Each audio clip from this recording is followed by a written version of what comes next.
We have the Green Bay Packers taking on the Atlanta Falcons at Atlanta. This is your week 2 prediction and preview video. Hit subscribe if you're new. Also hit the like button. Let's start off with the home team, the Atlanta Falcons. Let's give them a round of applause. They found a way to go out and beat the Carolina Panthers by having Desmond Ridder go out there and get sacked a lot, and just by relying on their run game. I don't think that's going to happen every week for the Atlanta Falcons. I think they're going to come out in this game and try to be aggressive with the run and also integrate it into the play action. But the biggest thing with the Atlanta Falcons, continue to run the football with Tyler Algier and Bijan Robinson. Last week, Tyler Algier had 15 carries for 75 rushing yards. He averaged 5 yards a carry and 2 touchdowns. Bijan Robinson had 10 carries for 56 yards. And he also did his thing in the receiving game as well with 6 catches, 27 yards, and 1 touchdown. They're going to go out and try to utilize their playmakers in space and run the football as much as possible. But the offensive line has to be better. Desmond Ridder got sacked 4 times against the Carolina Panthers. I know the Carolina Panthers have a strong defense up front, but so do the Green Bay Packers, if not better. You have to go out, protect Desmond Ridder, get him going in the pass game, because eventually the Packers are going to try to shut off the running department. They're going to try to put a lot of guys in the box. So run the football early on, keep them honest with a couple screen passes, try to get this defense go from the sideline to sideline with these running backs. Stay patient with the run, protect Desmond Ridder, and do not turn the football over. Desmond Ridder did a great job of that. He had 0 turnovers against the Carolina Panthers. He needs to do that again against the strong defense of the Green Bay Packers. And I think that he'll do a good job of that. I understand that right now he looks like a dink and dunk type of quarterback, but use that run game to open up those shots down the field like how they did late in the game for Kyle Pitts. Kyle Pitts was that sneaky weapon last week. The Panthers were just putting a whole lot of guys in the box. They went with the pass play, and for 34 yards, Kyle Pitts caught the ball that basically sealed the game.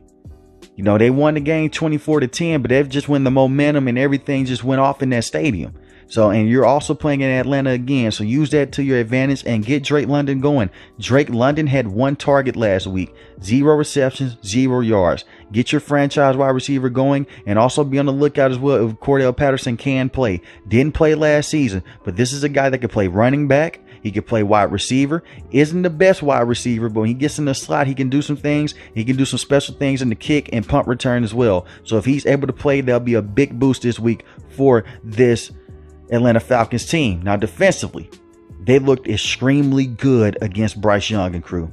They got 2 sacks against Bryce Young. They got 2 interceptions. Jesse Bates was the safety that got those 2 interceptions. Go out and stop the run, the Green Bay Packers, and stop the screen game and stop these running backs in space. Make Jordan Love have to go out and target wide receivers like Christian Watson, if he's able to play in this game, who is still questionable, and Romeo Doubs. Yes, Jordan Love looked extremely good against the Chicago Bears, but a lot of those plays made his life very easy with the running backs getting out in space and not being, and for him to not be able to go out there and just throw the ball deep and not have to rely on that. That worked out in his favor. So the Falcons have to come up, stop the run game and stop the screens, stop the short game, and make Jordan Love have to target those wide receivers, even if Christian Watson is hurt. And another thing to look forward to as well is how this defensive line is going to perform against the Green Bay Packers. They have to get pressure, whether it's by going out and blitzing more, like how they did against the Carolina Panthers, or just going out and just using these veterans to the best of their ability. I'm looking at guys like Caden Ellis and Bud Dupree to step up in this game. Same with Calais Campbell. They can have a big impact on this game because they are veterans around the NFL and they've been around for quite some time. Also be on the lookout for Jesse Bates and how they use him as well in this game. He's a safety that came down last week with those 2 interceptions because he cut off the middle of the field. When they realized that Bryce Young cannot throw the ball deep down the field, they came down and took the ball away from him. So if you can do a similar game plan to Jordan Love, who has a bigger arm than Bryce Young and has more weapons than Bryce Young, but if you can cut off the field within 15 to 20 yards and they can just run up and play that press coverage like how they did last week against the Carolina Panthers, this defense will be in a very good situation, and they should play similar like how they played last week against the Carolina Panthers. Now let's talk about the Green Bay Packers. A phenomenal win last week.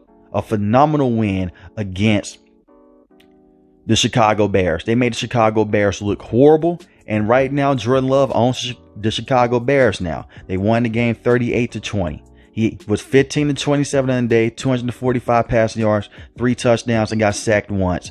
They have to go out and try to replicate the same success. Now, Aaron Jones is questionable with a hamstring injury. He had 9 carries for 41 yards and 1 touchdown. But you look at him in the receiving game, 2 catches, 86 yards, and 1 touchdown as well. They have to be extremely careful here. They have to find a way to go out there and use Romeo Doubs more. Yes, Romeo Doubs had 4 catches for 26 yards and had those 2 receiving touchdowns, but he needs to get more than that in this game. You're going against a very aggressive Atlanta Falcons defense that loves to press. So these guys have to go out and be able to get off and press coverage and just try to make Jordan Love's life easy. Still try to run the football and run some screens, but if that doesn't work, try to show the Atlanta Falcons that Jordan Love can pass the football and he is the next best quarterback for this team. Also get Luke Musgrave going as well. Last game he had 3 catches for 50 yards. I expect a similar amount in this game, especially around the goal line situation. The biggest thing with the Packers offensively, if Christian Watson will be able to go.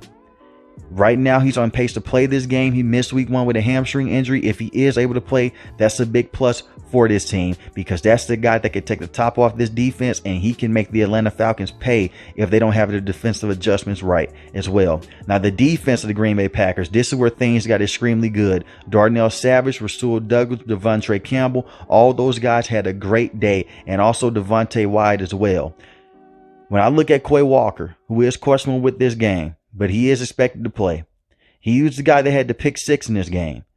They were flying all over the field. They were stopping the run. They were getting to the quarterback. You're going against a suspect pass protecting offensive line of the Atlanta Falcons. So whether they want to come out and blitz or not, you're going to have to find a way to go and target him as much as possible and take away that run game. Make Desmond Ridder beat you. See if Desmond Ridder can be confident enough to beat you. Do not let him go out and dink and dunk his way down the field. He was 15 of 18 last week. That's a good completion percentage. But if you can take those short yardage throws away, or you just let him get those short throws off, you could tackle in space, you'll be in a good situation. Do not let Bijan Robinson make all those crazy moves like how he did last week against the Carolina Panthers, because you'll let him get momentum and you'll let him get more confidence. And the more that Bijan Robinson is able to make those moves in the passing game is when they want to bring in Tyler Algier to finish it off in those run plays. This defensive line cannot get abused up front by this offensive line of the Atlanta Falcons. So guys like Kenny Clark, Devontae Wyatt, and Preston Smith are going to all have to come out and show that they're still that aggressive front from last week, the Chicago Bears. The Falcons are a very aggressive team on both sides of the football, but especially on the offensive side.